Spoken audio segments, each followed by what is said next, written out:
Hello বন্ধুরা, তো চলে এসেছি তাজ কিচেনে। আর আজকে বানিয়ে দেখাবো দারুণ স্বাদের একটি রেসিপি। আর এই রেসিপিটা কিন্তু আমরা দোকান থেকে সচরাচর মাঝে মধ্যে কিনেই খাই, কিন্তু এটা যদি বাড়িতেই মাঝের মধ্যে বানিয়ে নিতে পারি, আর এখন ঠান্ডা এসে গেছে, হালকা হালকা ঠান্ডা, এই সময় কিন্তু বাড়িতে এটা ওটা সবসময় কিন্তু বানানোই হয়। আর এইসব জিনিসগুলো যদি দোকান থেকে না কিনে আমরা বাড়িতে মাঝের মধ্যে বানিয়ে নিই তাহলে কেমন হয়। আর বাড়িতে কিন্তু আমরা একদম ফ্রেশ তেলে বানিয়ে নিতে পারবো, নিজেদের মনের মতো করে বানাতে পারবো। তাহলে স্কিপ না করে পুরোটা দেখতে থাকুন। আর যারা আমার চ্যানেলকে সাবস্ক্রাইব করে রেখেছেন তাদেরকে অসংখ্য অসংখ্য ধন্যবাদ। আর যারা চ্যানেলটিকে নতুনভাবে দেখছেন তাদের কাছে অনুরোধ রইল, প্লিজ চ্যানেলটিকে সাবস্ক্রাইব করে পাশে থাকা বেল আইকনটি প্রেস করে রাখবেন। এতে করে নিত্য নতুন রেসিপিগুলো সবার আগে আপনাদের কাছে পৌঁছে যাবে। তাহলে চলুন কীভাবে বানিয়েছি সেটা দেখা যাক। এখানে আমি একটি মেজারিং কাপের 1 কাপ ময়দা ব্যবহার করেছি। আর দিয়ে দিলাম 1 চামচের 3 ভাগের 1 ভাগ কালো জিরে। আর দিয়ে দিলাম স্বাদ অনুযায়ী লবণ। আর এখানে দিয়ে দিচ্ছি 2 টেবিল চামচ তেল। এখানে আপনারা ঘি ব্যবহারও করতে পারেন, তাহলে কিন্তু আরও খাস্তা ভাবটা বেশি আসবে। আর দিয়ে দিলাম ছোট চা চামচের 1 চামচ চিনি।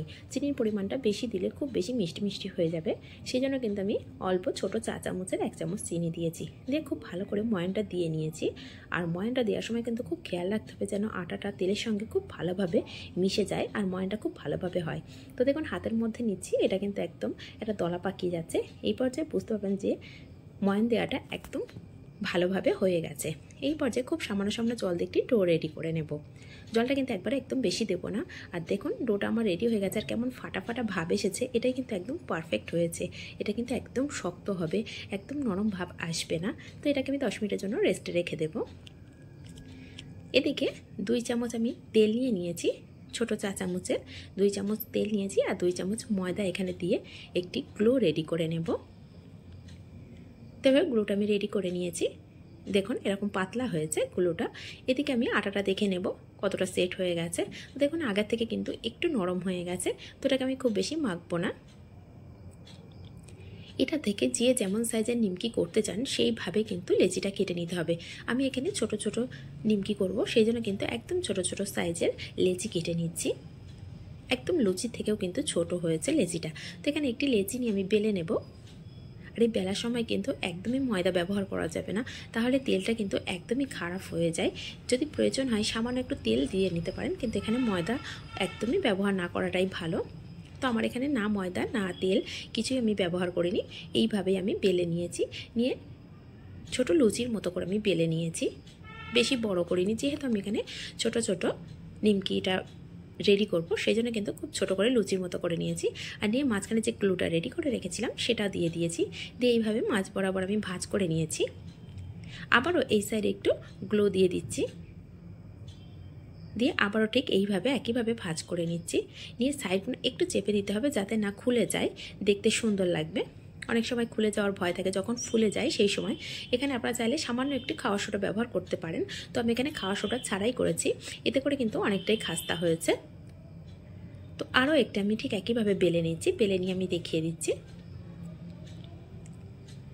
তো দেখুন আমি বেলার সময় কিন্তু কোনো তেল বা ময়দা কিছুই কিন্তু ব্যবহার করছি না। তাছাড়াই তেল আর ময়দা ছাড়াই কিন্তু আমি সম্পূর্ণ বেলে নিয়েছি। আর বেলাটা এমনি আটা মাখাটা কিন্তু অনেকটাই শক্ত, সেই জন্য কিন্তু খুব সহজে বেলাও যাচ্ছে। সেটা আমার বেলা দেখেই বুঝতে পারছেন যে একটু চেপে চেপে বেলতে হচ্ছে।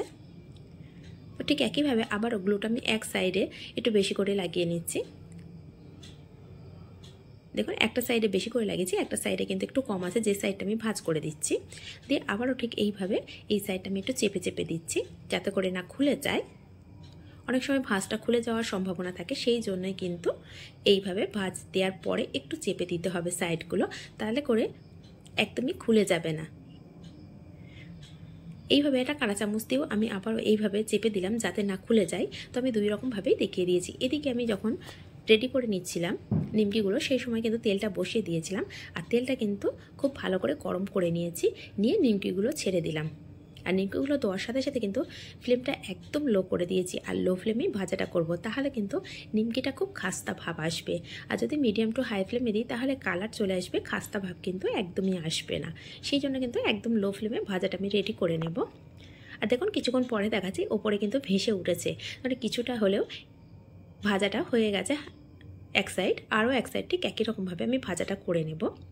আর এই ভাজাটার সময় একটু সময় ধরে ধৈর্য ধরে ভাজাটা করতে হবে, নাহলে কিন্তু ভিতর দিকে একটা কাঁচা ভাব থেকেই যায়। সেই জন্য একটু ভালো করে ভাজাটা করে নিতে হবে। আর ফ্লেমটা কিন্তু একদম লো ফ্লেমে রাখতে হবে। তো দেখুন একটা তুলে দেখাচ্ছি, এর মাঝখানে কিন্তু এখনও কাঁচা কাঁচা ভাব আছে, সেই জন্য আমি আরও কিছুক্ষণ রেখে দেবো। দিয়ে উল্টো পাল্টা আমি একটু ভাজা করে নিচ্ছি। নিয়ে এখন এই ভাজাটা আমার একদম রেডি হয়ে গেছে। এই পর্যায়ে আমি তুলে নিচ্ছি। তুলে নিয়ে আপনাদেরকে আমি সার্ভ করে দেখাচ্ছি। তো সম্পূর্ণটা আমার রেডি হয়ে গেছে। বাকি যেগুলো আছে ঠিক একইভাবে আমি সবগুলো ভাজা করে নেব। আর আমার এই রেসিপিগুলো কেমন লাগছে অবশ্যই কমেন্ট করতে ভুলবেন না। যদি ভালো লাগে তাহলে লাইক করবেন, শেয়ার করবেন, আর নিত্য নতুন রেসিপিতে অবশ্যই চ্যানেলটিকে সাবস্ক্রাইব করে রাখবেন। আর এখানে একটু ভেঙেও দেখাচ্ছি, দেখুন কত, আর এটা কিন্তু অনেকটাই গরম আছে, তারপরেও দেখুন ভেঙে দেখাচ্ছি কত সুন্দরভাবে গুঁড়ো হয়ে যাচ্ছে। এটা যদি ঠান্ডা হয়ে যায় আরও সুন্দরভাবে কিন্তু খুব সুন্দরভাবে এইরকমভাবে গুঁড়ো হয়ে যাচ্ছে। তাহলে বুঝতে পারছেন যে কতটা খাস্তা ভাব চলে এসেছে এর মধ্যে। তাহলে আজ এই পর্যন্ত, আবার আসবো অন্য কোনো রেসিপি নিয়ে। ধন্যবাদ।